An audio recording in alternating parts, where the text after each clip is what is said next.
ang nagtakda niyan. Kaya hindi niya sinasabi. Pero hindi niya nangangahulugan, hindi niya alam. Ang sabi ng Biblia, walang nakakaalam ang oras at araw ng pagbabalik ng ating Panginoon. Kahit na ang ating Panginoong Hesus at yung mga anghel sa langit ay hindi nila alam. Ang God the Father lamang ang nakakaalam.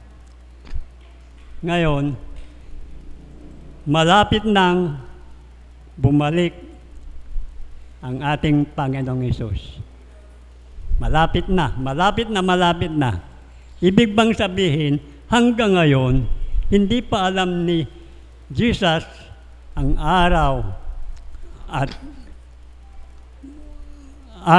oras ng kanyang pagbabalik hanggang ngayon. Malapit na siyang babalik.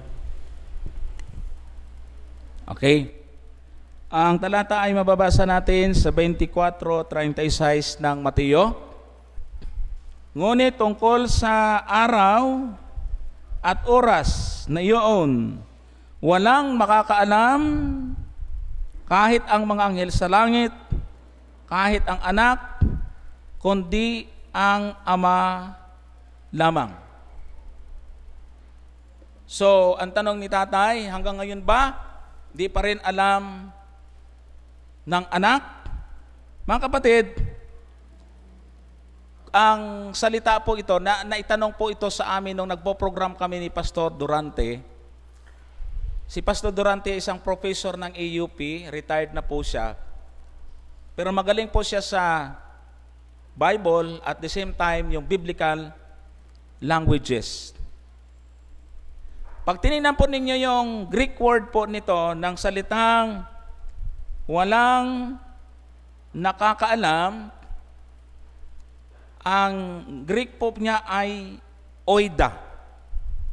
Yung salitang oida ay ginamit po din doon sa Juan 3:8. Humihihip ang hangin kung saan niya ibig at naririnig mo ang kanyang ugong, ngunit hindi mo nalalaman kung saan nanggagaling at kung saan naparoroon.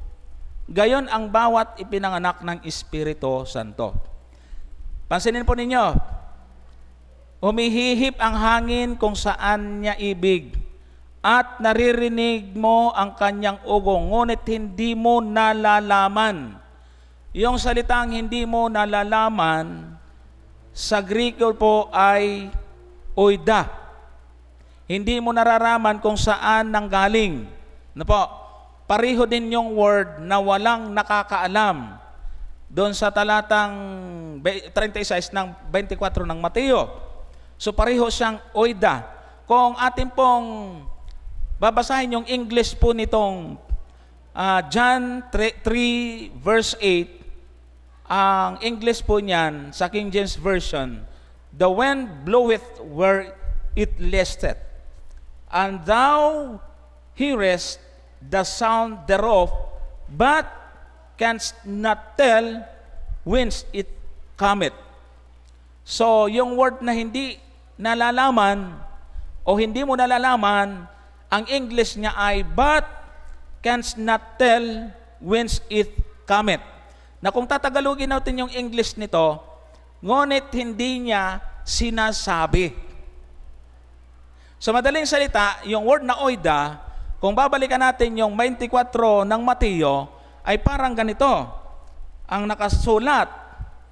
Ngunit tungkol sa araw at oras na yaon, walang nakakaalam, kahit ang mga anghel sa langit, kahit ang anak, kundi ang Ama lamang.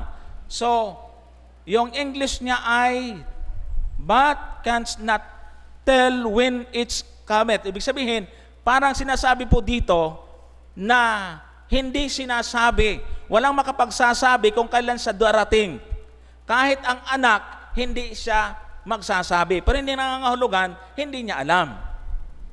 Dahil po doon sa word na oida, na parehong ginamit doon sa 3:8 ng Juan.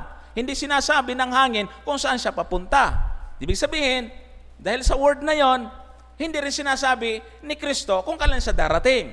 Ang magtatakda lang nito ay ang Ama. Hindi ibig sabihin ay hindi niya alam. Kasi si Kristo po ay alam ang lahat ng mga bagay. Babasahin po natin yung 16:30 ng aklat ng Juan, ay meron pong nakasulat na ganito. Ngayon ay hinakikilala namin na nalalaman mo ang lahat ng mga bagay at hindi nangangailangan na tanungin ka ng sino man, dahil dito'y nagsisampalataya kami na ikaw ay nagbuhat sa Diyos. So ano po ang sabi po dyan ni Juan? Alam namin na alam mo ang lahat ng bagay. So ibig sabihin, alam ni Kristo. Pero dahil sa word na oida, hindi lang niya sinasabi. Abay, kung sabihin niya nga naman, ay di anong gagawin ng mga tao habang malapit pa, kung kailan sa darating, ay di nagbulakbol muna sa pananampalataya. Ano po mga kapatid? Kaya hindi po ibig sabihin na hindi niya alam, dahil Diyos po siya. Sa ibang mga paliwanag po natin ay tinutukoy po niya rito ay yung kanyang kalagayan tao. Pero kung babasahin pa po natin yung Gawa sa Kapitulo 1:7, at sinasabi niya sa kanila, hindi ukol sa inyo ang pagkaalam ng mga panahon o ng mga bahagi ng panahon na itinakda ng Ama sa kanyang sariling kapamahalaan. Ayun palang dahilan kung bakit hindi sinasabi ng Diyos. Hindi nyo dapat malaman. Ang Diyos ang nagtakda niyan, kaya hindi niya sinasabi. Pero hindi nangangahulugan, hindi niya alam.